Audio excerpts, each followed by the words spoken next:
तर आपण पाहतोय दगडू सकपाळ यांनी शिंदे सेनेमध्ये प्रवेश करतानाची ही दृश्य आहेत। दगडू सकपाळ यांचा शिंदे सेनेमध्ये अधिकृत प्रवेश झालेला आहे। आपण या दृश्यांच्या माध्यमातून पाहू शकतो। तर पक्षप्रवेश करतानाची ही आताची दृश्य तुम्ही पाहू शकता। आज मुक्तागिरीवर शिंदेंच्या उपस्थितीमध्ये दगडू सकपाळ यांचा शिंदे सेनेमध्ये प्रवेश झालेला आहे। दगडू सकपाळ आज मुक्तागिरीवर शिंदेंच्या भेटीसाठी पोहोचलेत आणि त्या ठिकाणी शिंदेंच्या उपस्थितीमध्ये त्यांनी हा पक्षप्रवेश केलेला आहे। त्यामुळे परळमध्ये उद्धव ठाकरेंना मोठा धक्का मानला जातोय। तर ठाकरे सेनेतून सकपाळ यांनी शिंदे सेनेमध्ये प्रवेश केलेला आहे। त्यामुळे उद्धव ठाकरे यांना परळमध्ये मोठा धक्का मानला जातो। तर सकपाळ यांच्यासोबत त्यांच्या काही कार्यकर्त्यांनी देखील या ठिकाणी शिंदे सेनेमध्ये प्रवेश केलेला आहे। तर लालबाग आणि परळीमध्ये ठाकरे गटाला मोठा धक्का म्हणावा लागेल। तर महानगरपालिका निवडणुकांच्या पार्श्वभूमीवर अजूनही शिंदे सेनेमध्ये इनकमिंग सुरू आहे आणि उद्धव ठाकरे यांचे अनेक कार्यकर्ते नेते आता पक्षांतर करताना पाहायला मिळत आहेत।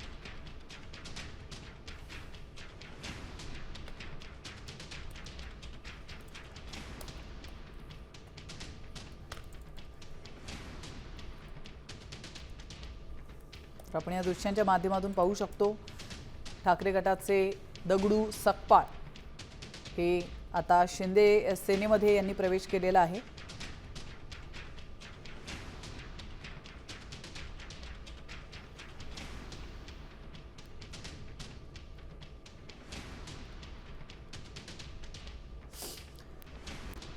तर ठाकरे सेना सोडण्यासाठी माझा नाईलाज असल्याचं त्यांनी मत व्यक्त केलं होतं। त्या ठिकाणी आता मान सन्मान राहिला नाही असं देखील सकपाळ यांनी म्हटलं होतं आणि त्या पार्श्वभूमीवर नाराज असल्यामुळे आता मी शिंदे सेनेमध्ये प्रवेश करतोय किंवा मी पक्ष सोडतोय, ठाकरे सेना सोडतोय असं सकपाळ यांनी स्पष्ट केलं होतं।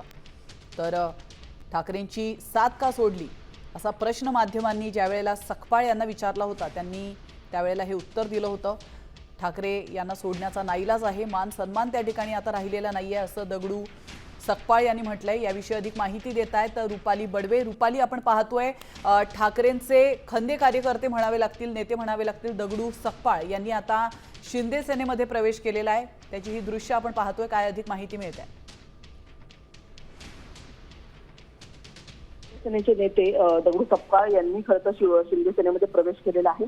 नंदनवन या उपमुख्यमंत्री एकनाथ शिंदे यांच्या निवासस्थानी हा पक्ष प्रवेशाचा सोहळा आहे तो खरं संपन्न झाल्याचं पाहायला मिळतं।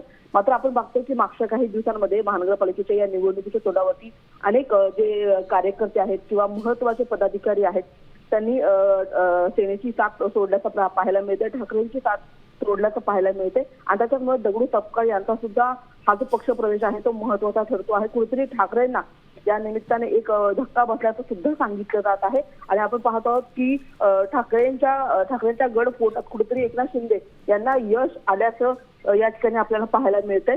आणि त्याच्यामुळे आपण बघतो की पालिकेची ही निवडणूक जी आहे ती कुणाच्या पत्त्यावरती पडते हे पाहणं अतिशय महत्वाचं ठरणार आहे।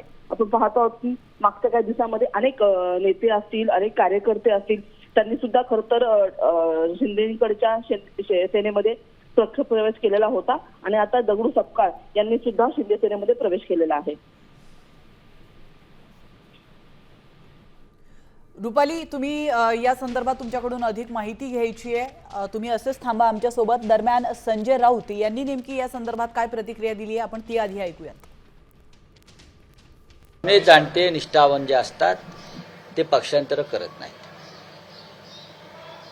निष्ठावान जो असतो तो कधी पक्षांतर करत नाही, तो कुठल्याही लोभाला मोहाला बळी पडत नाही। कदाचित त्याला एखाद्या विषयाची त्याला संतापाला असेल पण तो थांबतो। एकनाथ शिंदे हे निष्ठावानच होते ना, छगन भुजबळ निष्ठावानच होते, नारायण राणे, गणेश नाईक हे सगळे निष्ठावान होते आणि आता जे त्यांच्याबरोबर गेलं लटांबर आहे तेही स्वतःला निष्ठावानच म्हणताय। निष्ठावान म्हणता आणि भाजपचे बूट चाटता अमित शहाचे, याला कसं काय निष्ठावान म्हणणार? तर आपण पाहतोय एकीकडे ठाकरे बंधू मुंबईतील त्यांच्या पहिल्या संयुक्त सभेच्या तयारीत आहेत आणि दुसरीकडे मात्र शिवडीतील जुन्या शिलेदाराने म्हणजेच दगडू सकपाळ यांनी उद्धव ठाकरेंची साथ सोडली आहे। शिवसेनेचे माजी आमदार दगडू सकपाळ यांनी उद्धव ठाकरेंना जय महाराष्ट्र करत एकनाथ शिंदेंच्या शिवसेनेमध्ये प्रवेश करतानाची ही दृश्य आपण पाहतोय। आता सकपाळ नेमकं काय बोलतात, ठाकरेंबद्दल ते काय माहिती देतात किंवा पक्षांतर करण्याचं ते नेमकं काय कारण सांगतात, याकडे संपूर्ण महाराष्ट्राचं लक्ष लागलंय। तर दगडू सकपाळ यांनी साथ सोडल्यामुळे महानगरपालिका निवडणुकांच्या तोंडावर ठाकरेंना मोठा धक्का बसल्याचं बोललं जात आहे। आपण पाहिलं होतं दगडू सकपाळ यांची मुलगी रेश्मा सकपाळ या शिवडी या विधानसभेतील प्रभाग क्रमांक 203 मधून इच्छुक होत्या, परंतु ठाकरेंच्या शिवसेनेकडून त्यांना तिकीट देण्यात आलं नव्हतं आणि त्यामुळेच दगडू सकपाळ हे नाराज होते अशी चर्चा होती आणि त्या पार्श्वभूमीवर त्यांनी हा पक्षांतर केलेला आहे का, शिंदे सेनेमध्ये त्यांनी पक्षप्रवेश केलेला आहे का, अशा चर्चांना देखील काही दिवसांपूर्वी उधाण आलं होतं। त्या पार्श्वभूमीवर आता सकपाळ नेमकं काय बोलतात आणि नेमकं पक्षांतराचं कारण काय देतात हे पाहणं देखील महत्त्वाचं असणार आहे। तर पक्षाला आता गरज संपलेली आहे आणि त्यामुळे मी नाराज आहे असं देखील सकपाळ यांनी म्हटलं होतं।